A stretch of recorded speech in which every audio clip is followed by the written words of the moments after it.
Williams, and for my Human Resource Management presentation, I'm doing it over Chapter 7, Training and Development.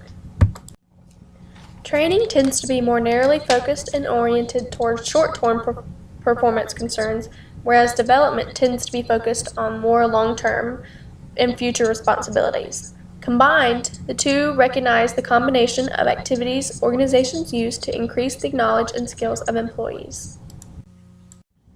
The strategic approach to training is split into 4 phases. Phase 1 is the needs assessment, Phase 2 is design, Phase 3 is implementation, and Phase 4 is evaluation. Phase 1 of the needs assessment is conducting the needs assessment. It is split into 3 analyses: organization, task, and person. An organization analysis is an examination of the environment, strategies, and resources the firm faces so as to determine what training it should emphasize. Types of data that are collected for this include quality of goods or services they provide, turnover, globalization, quality improvement, and mergers. A task analysis involves the reviewing of the job description and specifications to identify all the activities performed in a job, to understand the knowledge, skills, and abilities that are needed to perform them. A person analysis is determining whether or not the employees need the training, which ones do and which ones don't. Phase 2 is design and developing instructional objectives. Instructional objectives are the skills or knowledge to be acquired and/or the attitudes to be changed. The objectives should be performance-centered.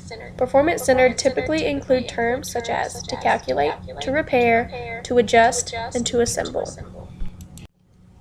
Assessing the readiness and motivation of trainees. 2 preconditions for learning affect the success of those who are to receive training: readiness and motivation.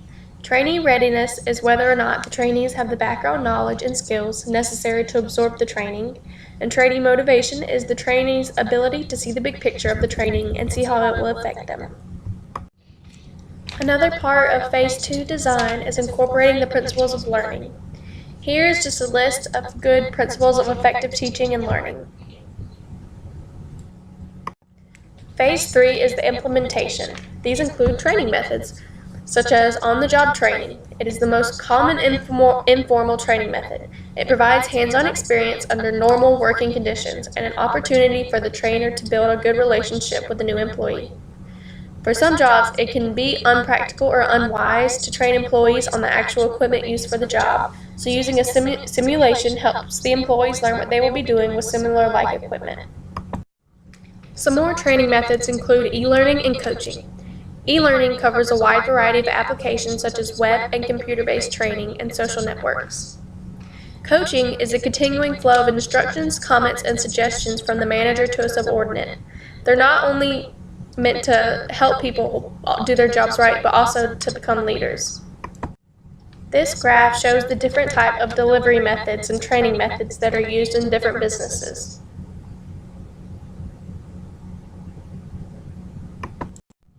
Phase 4 is evaluation, and it is split into 4 criterions. The first and second ones are reactions and learning. Reaction is when organizations find out what the employees thought about the training and if they actually enjoyed it or not. They can also get insights into the contents and the techniques that were better. Criterion 2 is learning. It is important for organizations to find out if the training actually helped the employees learn anything, if it actually worked. Criterion 3 is behavior. The transfer of training is how well employees apply what they have learned to their jobs. To maximize training, managers and trainers can use 4 approaches: feature identical elements, focus on general principles if necessary, establish a climate for transfer, and give employees transfer strategies. The 4th criterion is results, and most organizations today measure the results in terms of its return on investment. A company's return on investment is the benefit it derives from training relative to what it costs. It can be calculated using benefits of training divided by training costs.